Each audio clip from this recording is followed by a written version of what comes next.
త్రైత సిద్ధాంత భగవద్గీత ఎపిసోడ్ 7 త్రైత సిద్ధాంతము.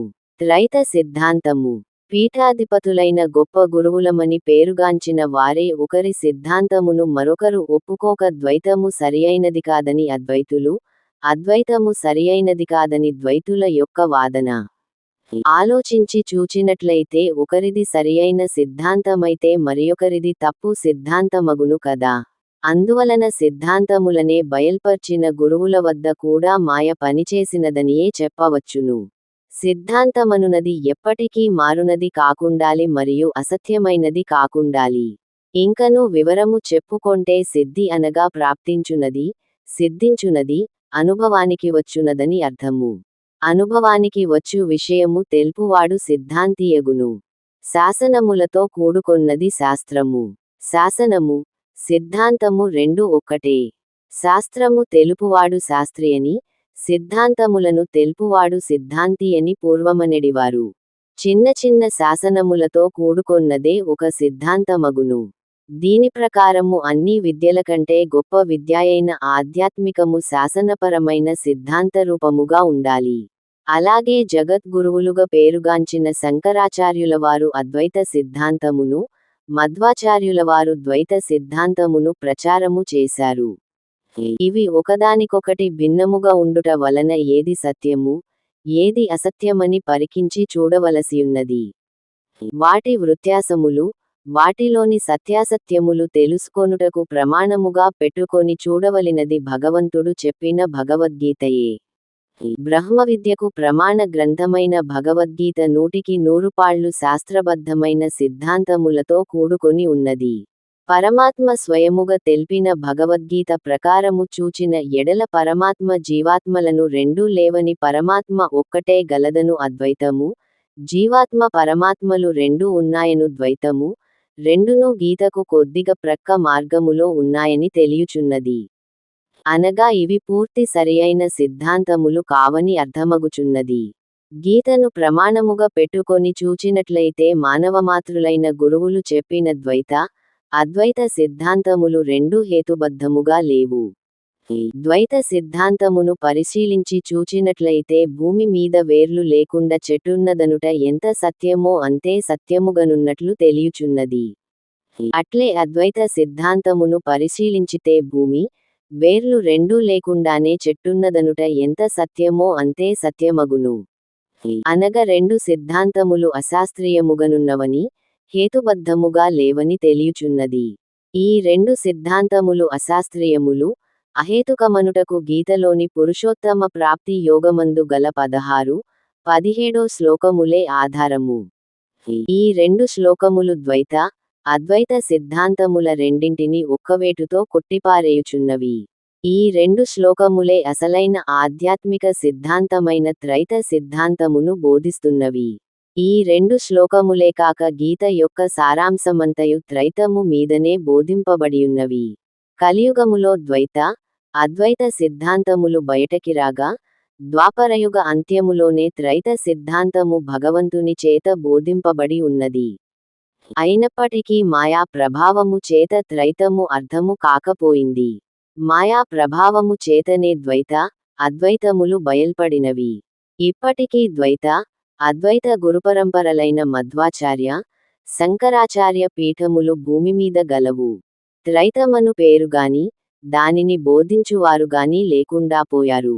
ఇట్టి పరిస్థితులలో త్రైతము బయటకి రావడము మన అదృష్టమని తెలియాలి.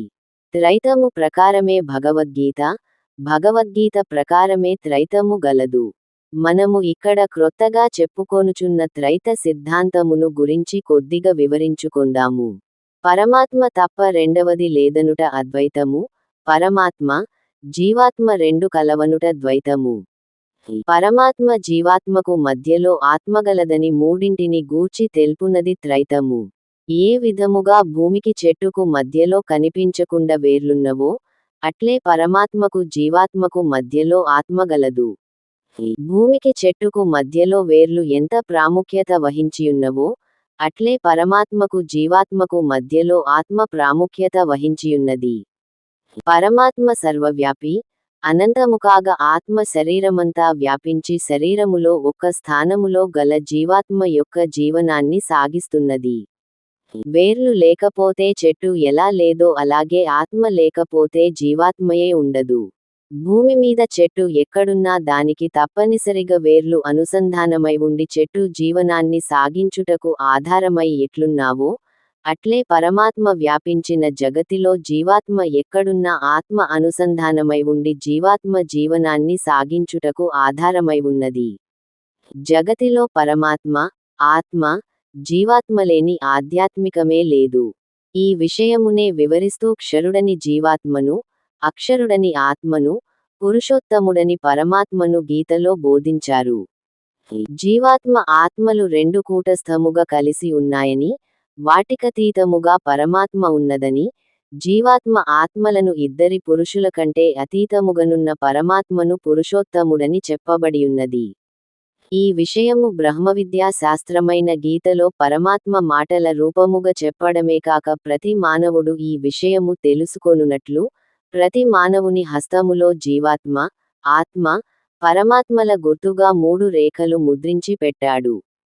ప్రతి మనిషి హస్తములోను 3 రేఖలు ముఖ్యముగా ఉండును. వాటిలో 2 క్రింది రేఖల కొనలు ఒకదానితో ఒకటి కలిసియుండును. పై రేఖ ఒకటి మాత్రము ప్రత్యేకముగా ఉండడము గమనించవచ్చును. కలిసియున్న 2 రేఖలు జీవాత్మ, ఆత్మలకు ప్రతీకలు కాగా, ప్రత్యేకముగా పైన ఉన్న రేఖ మాత్రము పరమాత్మకు గుర్తుగా ఉన్నది. ఇది ప్రతి హస్తములో ఉండగా గురువులుగా ఉన్నవారు కూడా దీనిని గమనించలేదంటే, మాయ యొక్క ప్రభావమెంత ఎక్కువగా ఉన్నదో అర్థము చేసుకొనవచ్చును. సృష్టి ఆదియందే మానవుని అరచేతిలో 3 ఆత్మల రహస్యముంచిన పరమాత్మ ద్వాపరయుగ అంత్యములో కూడా అదే విషయమునే గీతలో చెప్పాడు. చేతిలో పెట్టినా, నోటితో చెప్పినా మానవుడు గ్రహించలేకపోతున్నాడని పూర్వము తెలిసిన పెద్దలు పురుషుణ్ణి సూచించు లింగాకృతిని దేవాలయములయందు ప్రతిష్ఠించి గీతలో చెప్పినట్లు జీవాత్మ, ఆత్మ, పరమాత్మలుగా పురుషుడు 3 భాగములై ఉన్నాడని తెలియునట్లు 3 విభూతి రేఖలు లింగము మీద తీర్చిదిద్దారు. 3 ఆత్మల విషయము ప్రతి ఈశ్వర దేవాలయములోనూ ఉండునట్లు చేశారు. కాని కాలక్రమమున ధర్మమేనాడో అధర్మముగా మారిపోయి ఈశ్వర దేవాలయము కడకు మెడలో పామున్న శివుని ఆలయముగా లెక్కించబడుచున్నది. ఈశ్వరుడనగా అధిపతియను అర్థము పోయి, ఈశ్వరుడే శంకరుడను పెడార్థము మిగిలిపోయినది. ఆదియందు స్వచ్ఛముగనున్న లింగమొకటే ఉన్న ఈశ్వరాలయములో తర్వాత లింగము ప్రక్కన పార్వతి, ఎదురుగా నందిని ప్రతిష్ఠించారు. ఇలా చివరకు ఈశ్వరాలయము శంకరాలయముగా మారి శైవుల దేవాలయమైనది. ఇలా 3 విభూతి రేఖల అర్థమైన ఆత్మల గుర్తింపు మారిపోయినప్పటికీ అసలు సత్యము స్థిరముగనుండునట్లు మన పెద్దలు ఒక నియమమును ఉంచారు. అదేమనగా ప్రతిరోజు ఉదయము నిద్రలేస్తూనే ఎవరి ముఖము కూడా చూడకుండా మొట్టమొదట తన అరచేతిని చూడాలని చెప్పారు. లేస్తూనే అరచేతిని చూచుట వలన 3 రేఖలు కనిపిస్తాయని, ఎప్పటికైనా వాటిని గురించి ఆలోచించరా అని వారి భావమై ఉండవచ్చును. ఈ ఆచారము ఈ కాలములో ఎక్కడైనా మిగిలి ఉన్నప్పటికీ అర్థము తెలుసుకోలేకపోవుచున్నారు. అరచేతిలోనే 3 ఆత్మలున్నాయని, అరచేతిలోనే అంతా ఉన్నదని, అరచేతిలోనే వైకుంఠముందని, అరచేతిలోనే త్రైత సిద్ధాంతమున్నదను అర్థముతో, ఏ మతములోని వాడైన నా అభిమతములోనే ఉన్నాడని పరమాత్మ మానవుల చేతిలో 3 రేఖలు అమర్చాడు.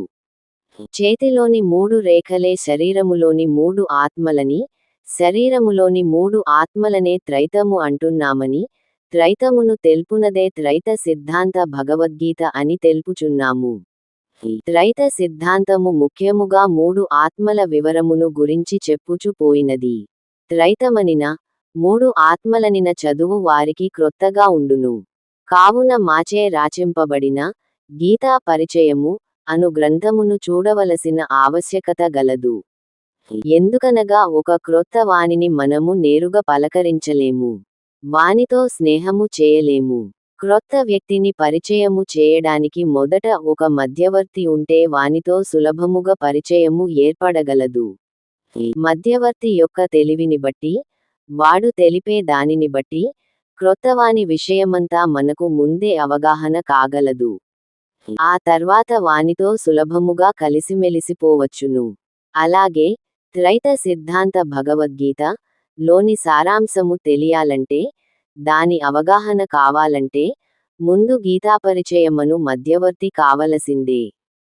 గీతపరిచయమును చదివిన తర్వాత, త్రైత సిద్ధాంత భగవద్గీత అను సరికొత్త గీత అర్థము కాగలదు. ఈ గీతాపరిచయమును మిమ్ములను త్రైతముతో పరిచయము చేయించి, త్రైతమంటే ఏమిటో తెలుపగలదు. గీతాపరిచయమును చదివిన తర్వాత మాచే రచించబడిన త్రైత సిద్ధాంత భగవద్గీత ను చూడండిరని కోరుచున్నాము. తదుపరి ఎపిసోడ్ శ్లోకముల వాటి భావము మరియ వివరము చూడండి. తదుపరి ఎపిసోడ్ 8 చూడండి.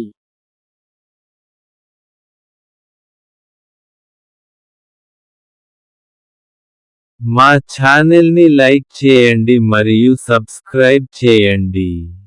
ఈ వీడియో మీకు నచ్చితే షేర్ చేయండి.